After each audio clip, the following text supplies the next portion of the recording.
week-end. Sensation vous fait vivre la foire de l'Essonne verte depuis l'île de loisirs d'Étampes. Nous sommes à la foire d'Étampes, la foire de l'Essonne verte. Je suis avec Christelle et Karine qui sont donc à l'air libre, une école spécifique dont nous allons parler maintenant.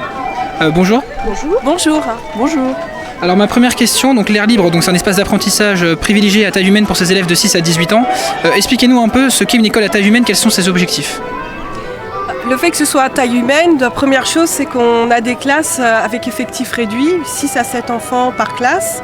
Et c'est également réalisé par cycle. Donc par exemple, le premier cycle, cycle 2, c'est CP, CE1, CE2. Et le fait que ce soit à taille humaine, comme ça, les enseignants peuvent s'adapter aux besoins et au rythme de chaque enfant.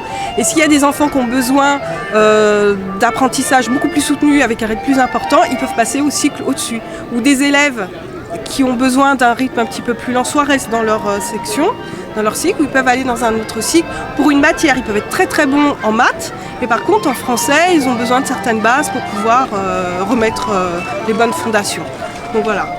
Alors de quel constat partons pour en arriver à une école de ce type?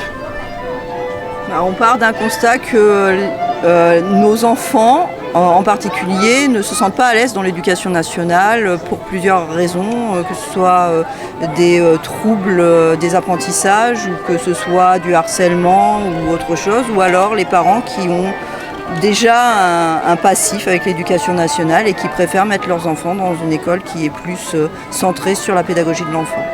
Alors parlez-nous du parcours individualisé, quelle est sa signification et à qui s'adresse-t-il? Le parcours individualisé s'adresse à tous les enfants. En fait, c'est vraiment, on part des besoins de l'enfant pour l'emmener dans ses apprentissages, que s'il a un rythme plus lent, on va aller plus lentement avec lui, on va plus décortiquer les choses. Et si au contraire il a besoin de quelque chose de supplémentaire et des appétences autres et plus fortes dans une matière, il va pouvoir aller dans la classe d'âge supérieure pour pouvoir approfondir des choses dont il aurait envie d'approfondir. Il y a aussi le côté où on est vigilant à ce que peut ressentir l'enfant, donc c'est-à-dire l'écouter, vraiment prendre le temps d'écouter, savoir ce qu'il ressent, que lui aussi arrive à savoir où il en est, ce dont il a besoin, et qu'il puisse l'exprimer pour qu'on puisse s'ajuster. Donc individualiser aussi dans ce sens-là.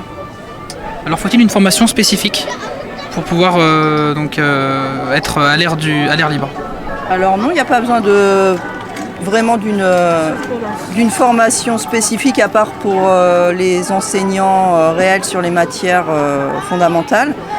Sinon, il y a beaucoup de bénévoles qui viennent et qui ont juste un bac plus 3 ou plus 2 et qui peuvent faire des cours aux enseignants, aux enfants. Alors on peut voir dans l'emploi du temps des choses comme la météo des émotions, des activités artistiques, en quoi c'est important pour l'épanouissement des jeunes? Ah oui. Tous les matins, avant de commencer la journée, il y a un tour d'élèves et chacun donne